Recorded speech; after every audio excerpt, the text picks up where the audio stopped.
Have you ever been in an argument with someone and suddenly they just go quiet? No yelling, no defending themselves, no explanation, just silence. At first, it might feel confusing, maybe even frustrating. You start wondering, are they ignoring me? Are they angry? Do they not care enough to respond? But the truth is, when someone goes silent during conflict, there's often much more happening beneath the surface than we realize. In psychology, silence during emotional moments is rarely random. It's usually a coping mechanism, a way the brain protects itself when emotions become overwhelming. Let's explore the psychology behind people who go silent when they're upset. One of the biggest reasons people become quiet during conflict is emotional overload. When emotions like anger, hurt, disappointment, or fear hit all at once, the brain struggles to process them quickly. In those moments, talking becomes difficult. Words feel messy, confusing, and sometimes dangerous. The person may worry that if they speak too soon, they might say something they'll regret. So instead of exploding, they withdraw. Silence becomes a form of self-control. To the outside world, it may look like they're shutting down, but internally, their mind is racing, trying to make sense of everything they're feeling. Another important reason involves something psychologists call the stress response. When humans face emotional conflict, the nervous system can react in several ways: fight, flight, or freeze. Some people argue back aggressively, that's the fight response. Others walk away or avoid the situation, that's the flight response.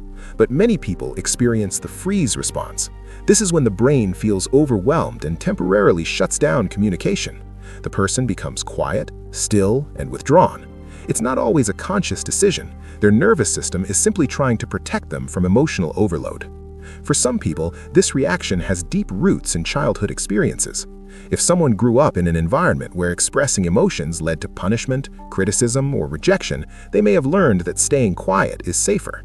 Maybe they were told things like, "Stop talking back, you're being too sensitive, your feelings don't matter." Over time, their brain adapted. Silence became the safest way to avoid conflict. Even as adults, that pattern can remain. When emotions rise, their mind automatically goes back to the strategy that once protected them: staying quiet. Another powerful factor is the fear of being misunderstood.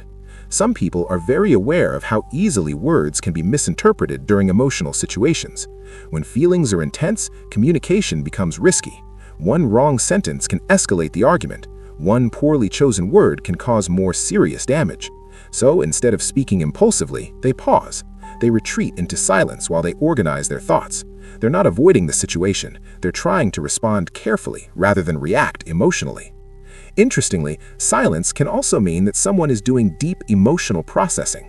While others express feelings immediately through conversation, some personalities process emotions internally. They replay the situation in their mind. They analyze what happened. They question their own reactions. They try to understand the other person's perspective. This inner reflection takes time. During that time, silence becomes the space where emotional clarity slowly develops. To someone waiting for an answer, it might feel like distance, but to the quiet person, it's a moment of reflection. There's also another important reason people stay silent: to avoid saying something hurtful. When emotions run high, words can become weapons.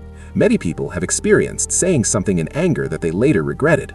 Because of this, some individuals choose silence as a protective boundary. Instead of letting anger control their words, they pause. They wait for the emotional storm to calm down before speaking. In this sense, silence isn't weakness. It can actually be a sign of emotional maturity. However, psychology warns us that silence isn't always healthy. There's a difference between processing silence and the silent treatment. Processing silence is when someone becomes quiet temporarily to regulate their emotions. But the silent treatment is different. It's when someone intentionally ignores another person to punish, control, or guilt trip them.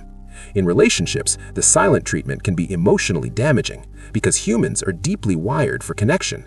When someone deliberately ignores us, the brain reacts surprisingly. Research shows that social rejection activates the same brain regions associated with physical pain. In other words, being ignored can literally hurt. This is why communication, even if it takes time, is so important. Understanding silent personalities requires empathy. Not everyone processes emotions in the same way. Some people talk immediately when they're upset. Others need distance before they can speak clearly. Neither approach is inherently wrong, but problems happen when people misunderstand each other's emotional language. The person who speaks quickly may see silence as indifference. The quiet person may see constant talking as emotional pressure. Both sides can feel misunderstood.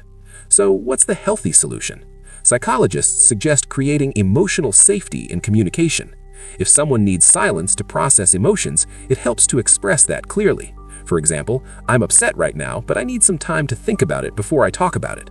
This small sentence reassures the other person that the silence isn't rejection, it's simply a reflection. And for the person waiting for a response, patience can make a big difference. Giving someone emotional space often leads to more honest and thoughtful conversations later. In the end, silence during conflict isn't always about anger, manipulation, or avoidance. Often, it's about protection.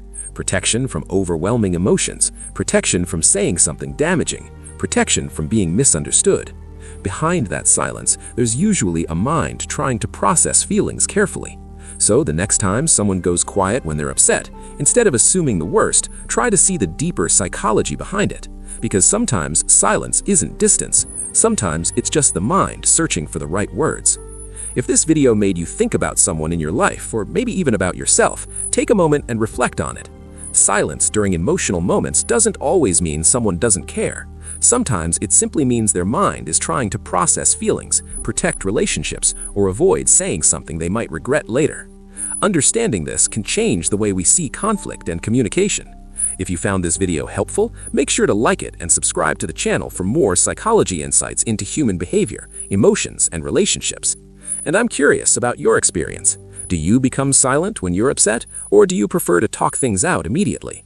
Share your thoughts in the comments below. Your perspective might help someone else understand themselves a little better. And remember, sometimes the quietest reactions hide the deepest emotions.